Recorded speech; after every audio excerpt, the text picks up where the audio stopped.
Welcome back everyone, Meanpooh here, and today we have the G15 Ryzen Edition gaming laptop. It's equipped with an AMD Ryzen 7 5800H, an RTX 3060, 16GB of DDR4 3200MHz RAM, and a 512GB NVMe drive.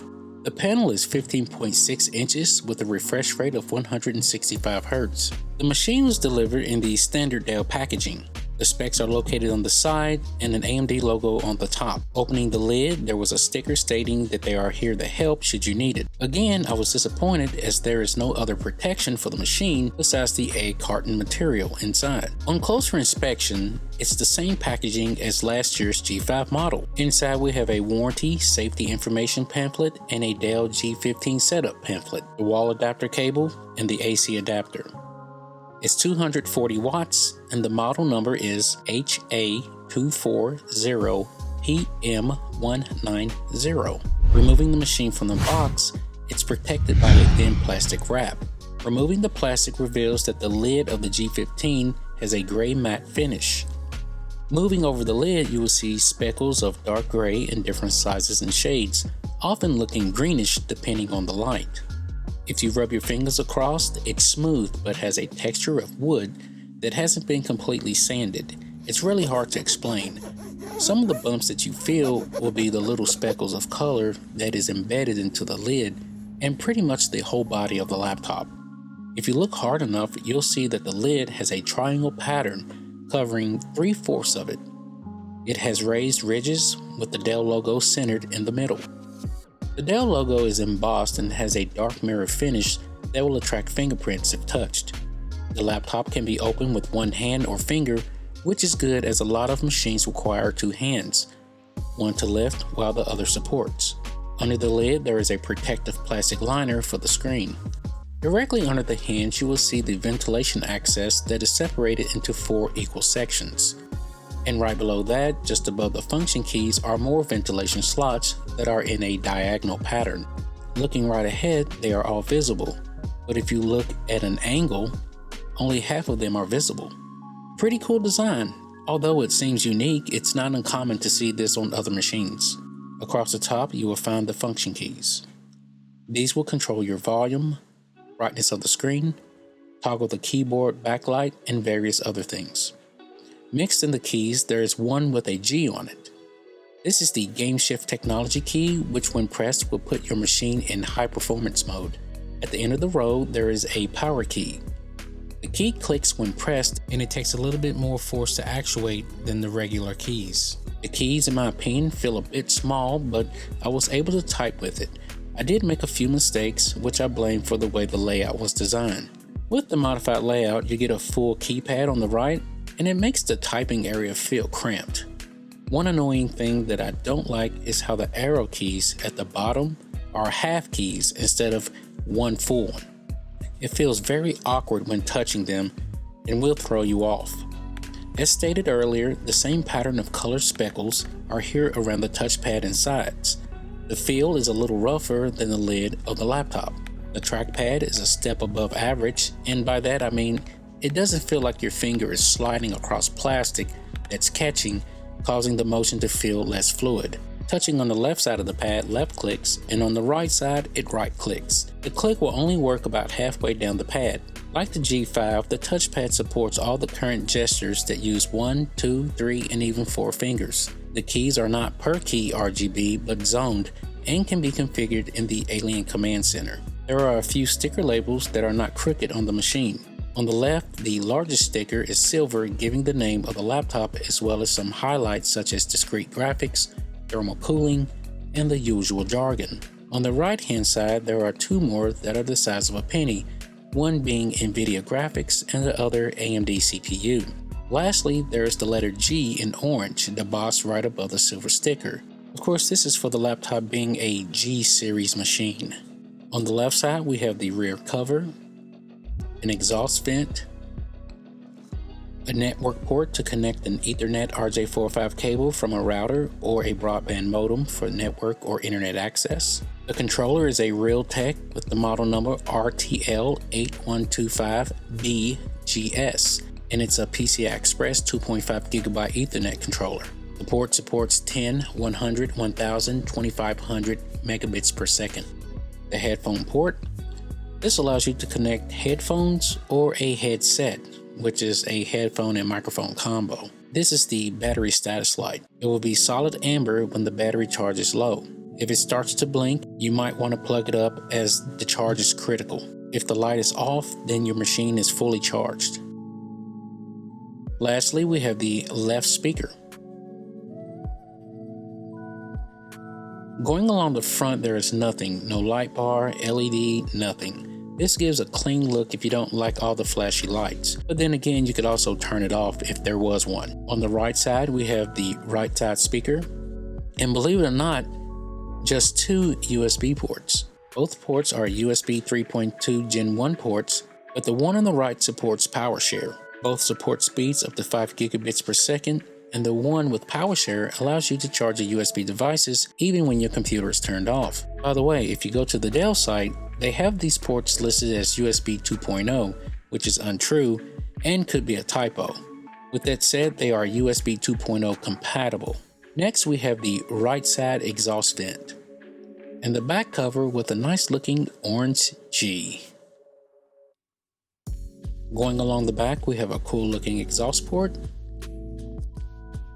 a USB 3.2 Gen 2 Type-C port with display port. This allows for connections such as external storage devices, printers, and external displays. It also provides data transfer rates up to 10 gigabits per second, and when using an external monitor, it supports DisplayPort 1.4. On over, we have another USB 3.2 Gen 1 port supporting up to 5 gigabits per second, an HDMI 2.1 port, and this common port allows you to connect to a TV, external display, or another HDMI-in enabled device. You will get audio output to go along with the videos. On over, there's the power adapter port, allowing you to connect your adapter to power your machine. Lastly, we have another exhaust port that looks pretty sexy. Turning the machine over, we have an all plastic panel with air intake slots cut at different angles. I would assume this is to draw air in from different directions. I know it sounds wild, but it makes sense. For example, the way the vents are angled could be a way to bring air in from the opposite direction of an exhaust vent. On all 4 corners, there are rubber feet to keep the machine from sliding, as well as helping with ventilation.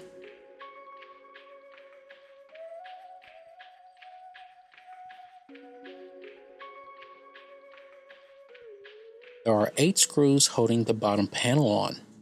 The 2 screws can be removed as well as the 2 in the front center. The other 4 can be loosened and they will stay embedded in the lid.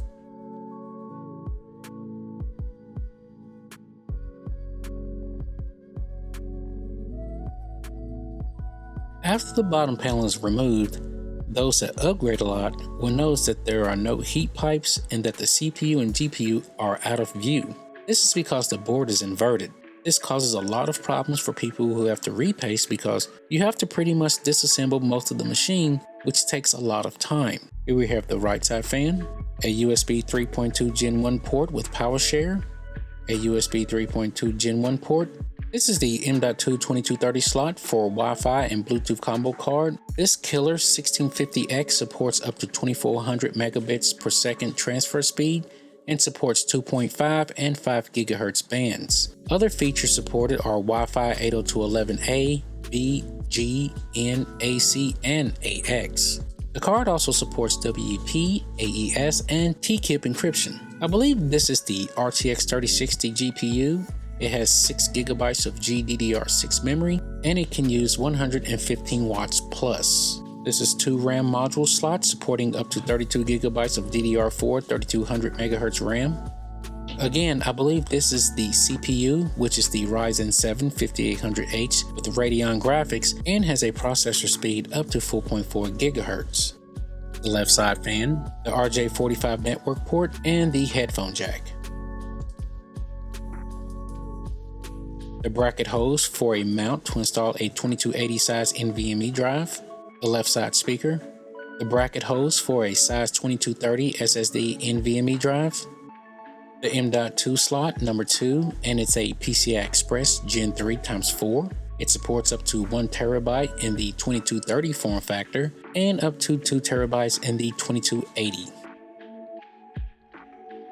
This is the 6-cell 86 watt-hour smart lithium-ion battery. The M.2 slot number 1, which already has a 2230 size NVMe drive installed, and if you are in the BIOS, this will be listed as 0 and not 1. The bracket for a 2280 NVMe drive, and lastly, the right side speaker. Both the left and right are 2 watts and 4 ohms, with a peak power of 2.5 watts. Here are some close-ups.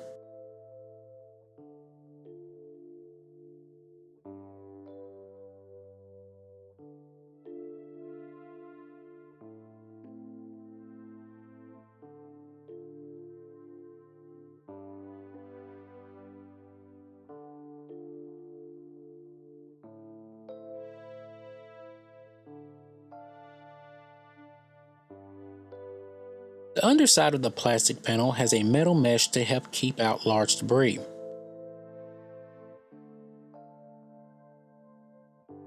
The mesh is also located around the speaker area. There are also some black pads in different places. These positions line up with the M.2 slot area and the battery.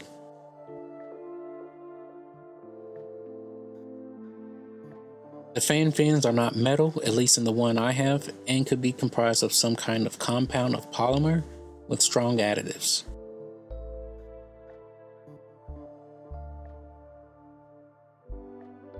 The bottom panel goes back on like so. It's pretty simple, and as you're doing this, don't forget to put the screws back in.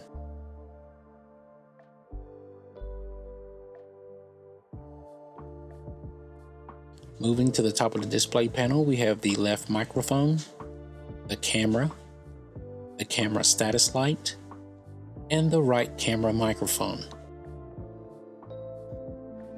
The camera specs are the same as last year's G15, having a resolution of 1280 by 720 at 30 FPS. Still images can be taken at a max 0.92 megapixel. Not great for photo shoots, but it's doable in a Skype call. When taking a picture, the camera will try to focus on your face to make things clear.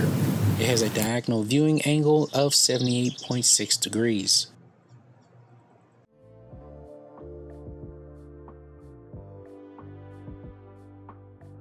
This is the screen taken at different angles.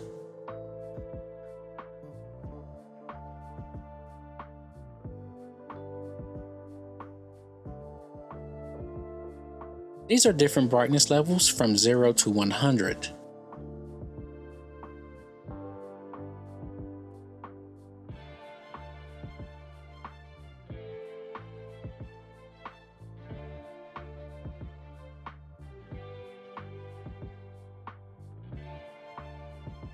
This is 70% brightness with the keyboard lighting on. This is the keyboard with the 4-color zone on. Dim setting off. The speaker test is 18 inches away.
This is the sound of the keyboard while typing.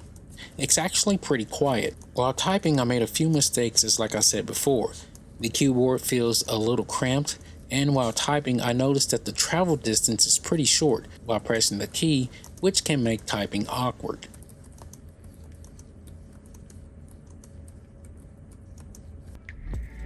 I don't think I'll ever get used to these buttons right here in this configuration. I really hate the split key. In this part of the video, I'm being very rough with the keyboard to see if anything will break. I'll also apply a lot of pressure to the body to see how much flex there is.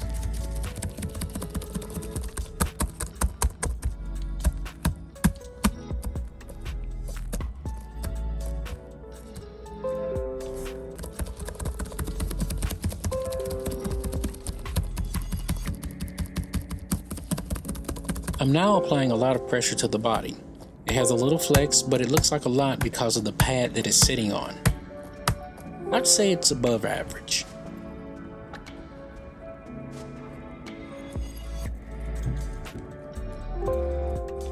The power button doesn't go all the way down like the regular keys, but instead just goes down very slightly and makes a click when you get to the bottom. The machine weighs 2,561 grams, or 5 pounds and 10.4 ounces. The adapter weighs 962 grams, or 2 pounds 2 ounces. This is the width and depth of the machine. So just looking at the machine, I know a few of you are thinking that it looks like the newer Alienware models, and you know what, you're right.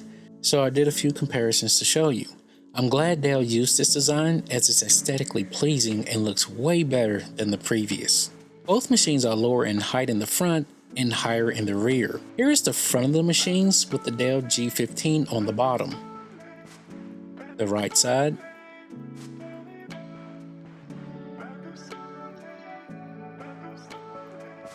The rear.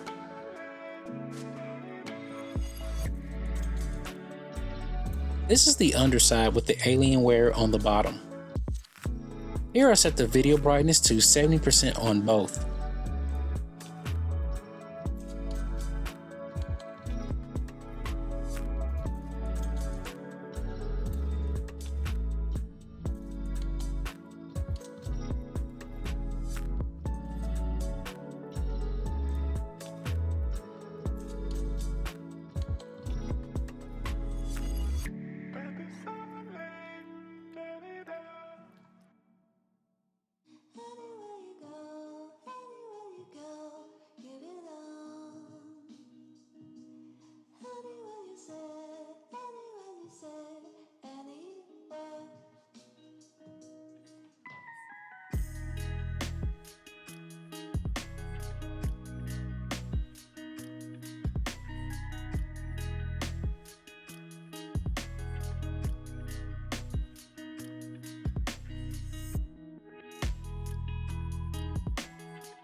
As mentioned earlier, the USB 3.2 Gen 2 Type-C supports display out, and when I connected it to my Dell S2421 HGF G-Sync supported monitor, I got a maximum refresh rate for the panel.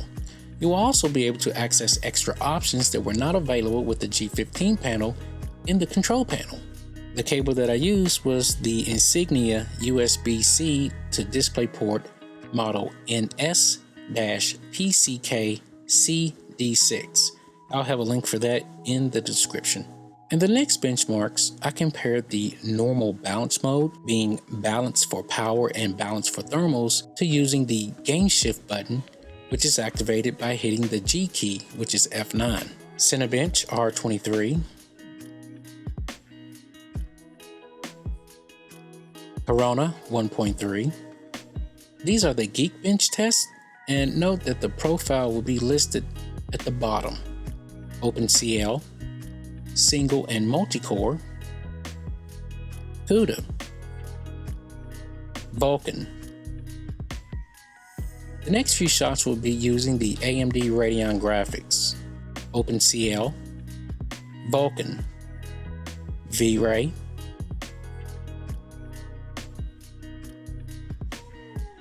Heaven Benchmark, Superposition 2017, Firestrike and Time Spy, Passmark Memory Test, Crystal Diskmark, This is a battery test using Netflix. Brightness is at 50%, volume is at 50%, and the machine is unplugged using battery saver profile. Total time was 2 hours 50 minutes before shutting down.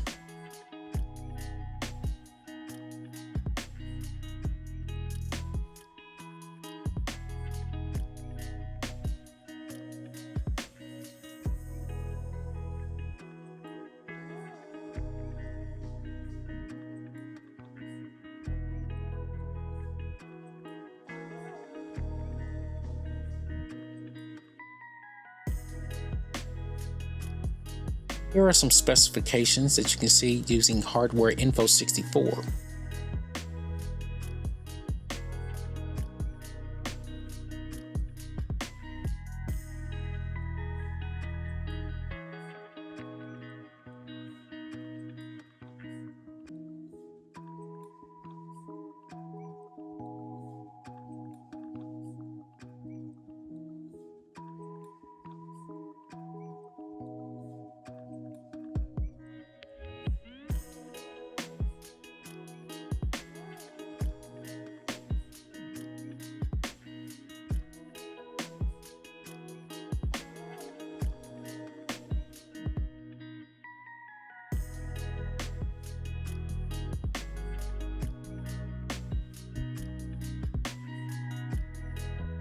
CPU-Z,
After seeing that CPU-Z reported a TDP of 85 watts, I decided to try and stress the GPU a bit just to confirm that the GPU was indeed a higher powered GPU. I have the Heaven benchmark running in the background. I have the profile set to balance, and without the additional fan speed, temps are good. Hitting the G key, the power drops down to 78 and then starts to rise to 121 watts. That's pretty awesome.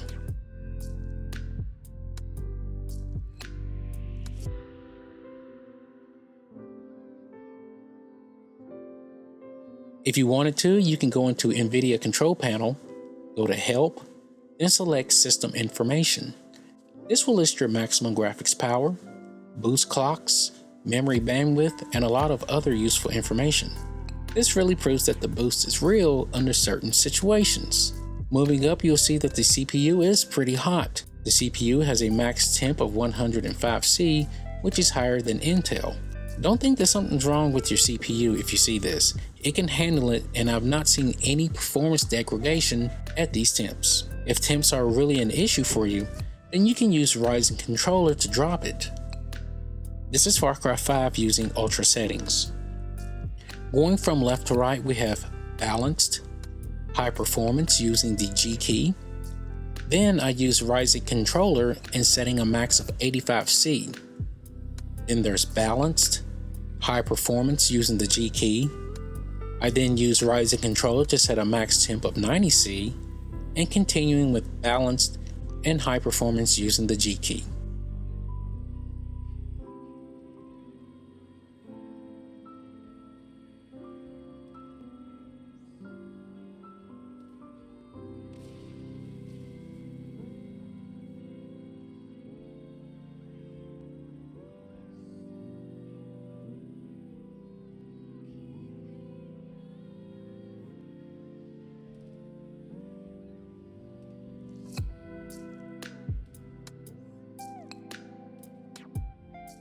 Make it a clear night. The lens flares will look much better. Yeah, I love it. Your cinematic signature is gonna be all over this. And these mutation stations would have glass capsules filled with zombie-making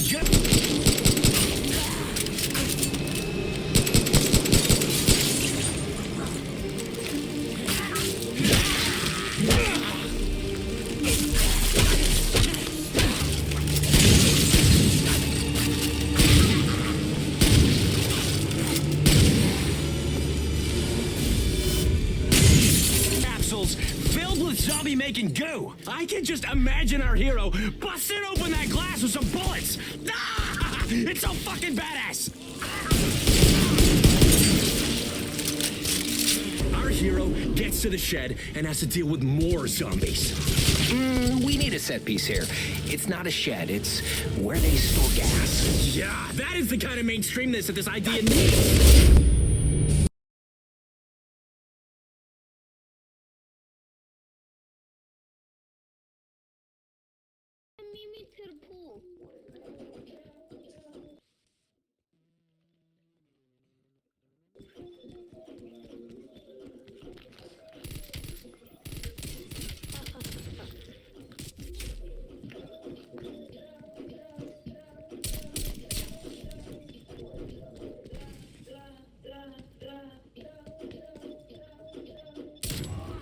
Where you at? Me? Yeah. Hey, Lil Man. Hey, Lil Man. Where you at, man? I'm at the... Oh, you got lit up, huh? You got lit up. Now you don't want to peek me, bitch. Yeah. Cunt. That nigga there. Boy, bring your ass in here next time. You dead, boy. Fuck your homie, dude. Fuck your homie, dude. Your ass here. Wow, double team. Nice. So good.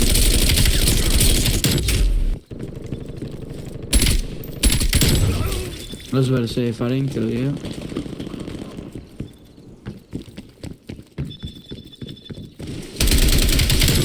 Bitch. Here, Bob. Let me find you, OG. I'm gonna shit on you. Take a shit. Little sexy boy. Okay. Where you at? Where you at, big dog? Where you at, big dog? Up in the window? Nah. Well, can't get off. Where you at, Push Icy? Dropped him. I'm at...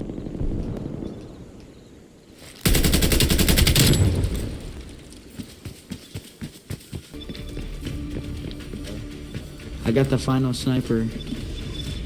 I'm at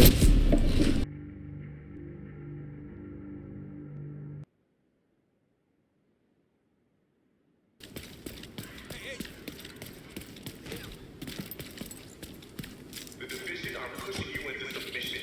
They're trying to consolidate power. Start thinking about how you want to get out of this.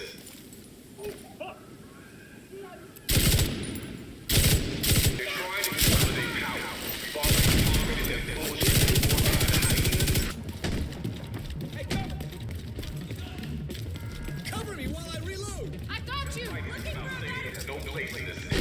So muscle up and join the clan.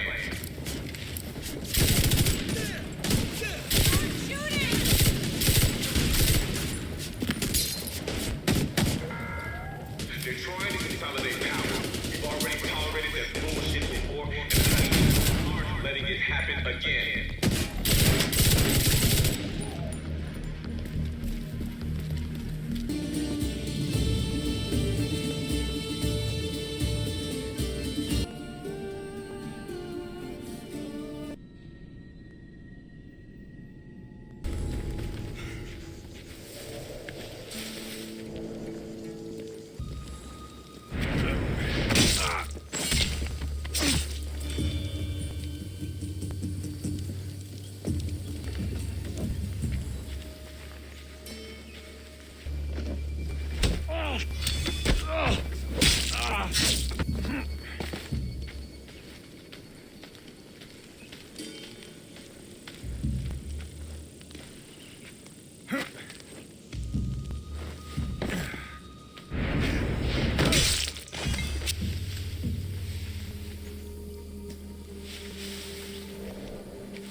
Is anyone there?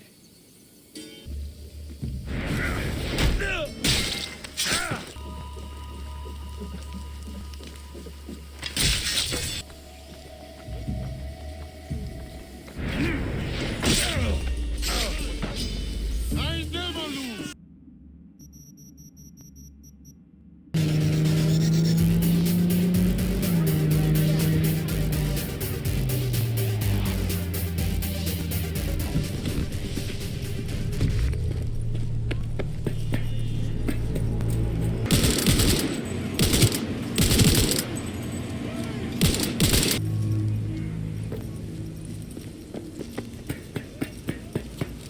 Wait, don't tell me that's a Jinguchi.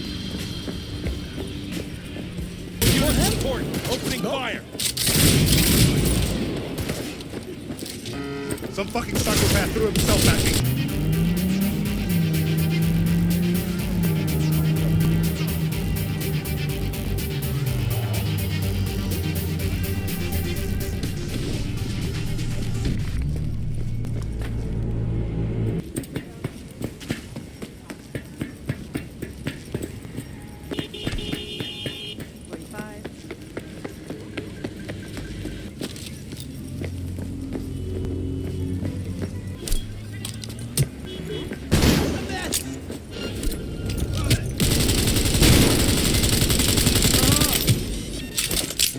Surrender yourself!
My final thoughts of this machine are very good. I didn't have any problem like the last one. The display is of higher quality as well as the body of the machine. It's all plastic and the only metal comes from the wire mesh inside. The machine has some flex when pushing kinda hard, and the biggest improvement has to be the cooling design. The machine did not shut down or overheat not one time at all. Taking inspiration from the Alienware line moves this up in the visual department, looking sleek and aggressive. Although it's not as rounded as the M15, the machine is a little boxy on the edges, and that's okay. The keyboard was decent to type on, although the keys seemed a little small and cramped. I hate the split key design, and like I said before, I'll probably never get used to it and will probably try to avoid using those keys altogether. Setting up the zone RGB can be a little troublesome as you have to use the Alienware Control Center to do it. It can be confusing if you're not used to using it. And while I'm talking about this software, Dell, if you're listening, please remove this picture and reword this, as hardly any of it applies to this machine. Actually, it's not even needed at all. And if you had a separate app just for the zone RGB and G key, it could be removed. There is no way to overclock the CPU, GPU, or any power limits as shown in the photo. If you happen to click the overclock button, it just takes you to the Fusion tab so you can look at the temps, GPU, and memory clock speeds. There's nothing to do here besides adjusting your fan curve and creating a bunch of presets. Yes, we can adjust the sound and pick profiles for those, but this is a gaming laptop. and most will want more control over the CPU, GPU than sound positioning. But anyway, that's my biggest gripe about it. The sound, the split key design, and if I really wanted to go there, the inverted board. This will be insanely difficult for those just wanting to repaste if they should try. I have not done this yet, but I pray that the screws are of better quality than the M15. I did notice some Alienware branding inside on the motherboard, as well as some in the hardware such as the USB hub. I also saw the Tron light bar connector that was on the Dell G5 that was unused. I didn't have any rants this time around, and I'm going to wrap this up and give it a rating of a good buy. I picked this up for $1224.99 and got $120 off using my American Express. There's a coupon inside there that you can use. And with that said, if you enjoyed the video, please share and subscribe, and I'll see you in the next one.